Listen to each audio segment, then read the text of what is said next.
इन्हीं क्वेश्चन पहिरियां तव्हां पहिरियां ॻाल्हि कयो त मतिलबु अंग्रेज़नि खां पहिरियां हिते जागीरदारी निज़ाम न हुयो, इहो हिकिड़ो तव्हां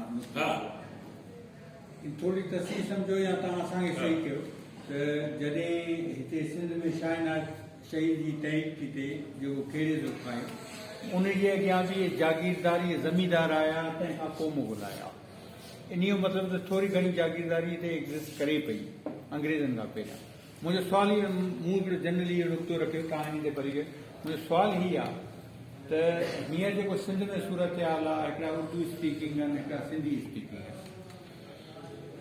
असां हुननि खे उर्दू ॻाल्हाइण जे बेस ते पोइते था रखंदा आहियूं, जेका क़ौमियत जेका इंटरप्रिटेशन थोरी कई ज़ुबैर कई, उन हवाले सां जेकर पोइ इन जो मतिलबु इहो थो बीहे त असां हुननि सां इन बेस ते न विढ़ूं या हुननि जे बि क्लास खे पंहिंजे या त हुननि खे असां पंहिंजी ज़मीन में हिसो ई न ॾिनो आहे, जंहिंजे करे उहे असां खां लीको कढी बीठा आहिनि, वसीलनि में हिसो ई न ॾिनो आहे, ज़मीन थिए या ॿियो असांखे इंटीरियर जागीरदारी निज़ाम में उहे अलॻि कयो बीठा आहिनि। हू असां सां कीअं बीहंदा जेकॾहिं असां हुननि खे पंहिंजे सिंध जो पुटु बि चऊं था, इख़्तिलाफ़ बि रखूं था, मतिलबु हिकिड़े हंधि असीं हुननि खे गॾियूं बि था ॿिए हंधि धार बि कयूं था, त उनजो मतिलबु हिकिड़ो गॾिजण जो तव्हां छा था सम्झो? वसीलनि खे बराबरी खे तक़सीम करे पोइ हुननि खे गॾु करे सघिजे थो या मतिलबु इहो हिकिड़ी जेकी वॾी फालसी आहे क़ौमी तहरीक में उहा इहा आहे त हिकिड़ी लाइन में उर्दू स्पीकिंग थी वियो। तव्हां हिन सां सदाई सॼी दुनिया जा ॿोलियूं ॻाल्हाईंदड़ माण्हू तंहिंखे बि उर्दू स्पीकिंग हिकिड़ी लाइन आहे। उहा लाइन कॾहिं हिकिड़ो असांजो तबक़ाती क्लास जेको हुकुमरान अकाल जो विकाऊ क्लास हू ॾिसंदे थो पियो इहा आहे या जेकर उर्दू स्पीकिंग मां मुराद उहो हुकुमरान क्लास जेको हुते आकाम सां वेठो आहे, जेको प्रिविलेज आहे, जेको दहशतगर्दी बि करे थो, जेको फिस्टाइड आहे, ऐं हिकिड़ो उहो उर्दू स्पीकिंग क्लास हूंदो जेको तारीख़ जबर हिन रियासत जे ठाहिण जे करे असांजे हिन क़ौमी सोच ऐं हिकु मुस्लमान क़ौम जे नाते में माइग्रेट करे आयो, हिस्टोरिकल ट्रेजिडी उहो हिकिड़ो ई आहे त रुगो माण्हू खे लैंग्वेज जे बुनियाद ते लाइन कढबी था, सियासत उन्हनि समूरनि माण्हुनि खे हिकिड़ी लाइन में ॾिसे त इहा फालसी आहे। त पहिरीं सोच इहा हूंदी त जेको दहशतगर्द आहे ऐं सियासी माण्हू आहे उनमें ॿ फ़र्क़ु आहे। ॿियो जेको हुकुमरान सां वेठो आहे ऐं ॿियो जेको प्रो पीपल आहे उन में फ़र्क़ु न कबो, नंबर ठीक आहे।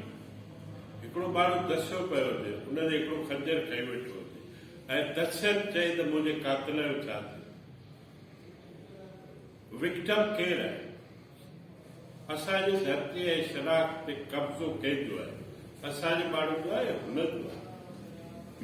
इहो सुवाल त एक्सप्लॉयटेटिव क्लास जो आहे जेको असांजे वसीलनि ते क़ाबिज़ आहे, जेको असांखे अचणु नथो ॾिए, जेको असांखे नस्ली दहशतगर्द थो सम्झे। हथियार असां न खणंदा, इन करे वकालत उनजी खपे जेको मज़लूम हूंदो, जेको उनजो विक्टम हूंदो, असां कंहिंखे मारियो आहे। तंहिं करे इहे सुवाल ॿोली जे बुनियाद ते न हल थींदा। इहा लाइन पाइणी पवंदी त जेको हुकुमरान सां साम्राजी दलाल जो वेठो आहे, जेको असांखे मारे जंहिंखे पावर में ताक़त आहे, उहो असां पां डाहे पोइ चाहे मुंहिंजी ॿोली छो न ॻाल्हाईंदो। इहा लकीर वठणी। नंबर ॿ जेकी ॻाल्हि अवां कयो था त जागीरदारी एकेडमिक सेंस में जेका यूरोप में गुलामी हुई, मूं चयो त हिते समाजी गुलामी हुई। तंहिं करे जेको फ्यूडल आहे उहो फीफडम आहे।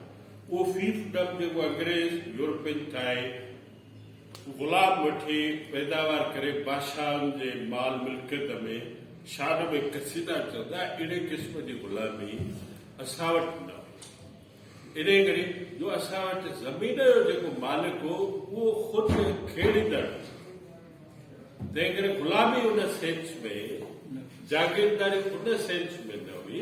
ज़मीन ज़रखेज़ हुई, माण्हू पाण पोखींदा हुया, उन ते ज़ात पात ऐं ऊच नीच हुई। इन करे माण्हू चयो त हिंदुस्तान में एशियाटिक मोड ऑफ प्रोडक्शन या मैक्सिमम चओ मिडल एजिस, हिंदुस्तान में उन क़िस्म जो जागीरदार उहो त हिननि वटि पोइ समाजी निज़ाम ठाहियो जंहिंमें जागीरदार स्टेट जा रेवेन्यू कलेक्टर जंहिंखे अंग्रेज़नि पोइ जागीरदारी मालिकी में ॾिनी त हीअ तुंहिंजी जागीर आहे हाणे माण्हुनि खे वाह पर जेको वहाईंदो बि हो त उहो वहंदड़ जेको आहे उहो गुलाम न हो तंहिं करे यूरोपियन सेंस में फ्यूडलिज्म चयो वेंदो आहे पर हिंदुस्तान में एशियाटिक मोड चइबो आहे मिडिल एजिस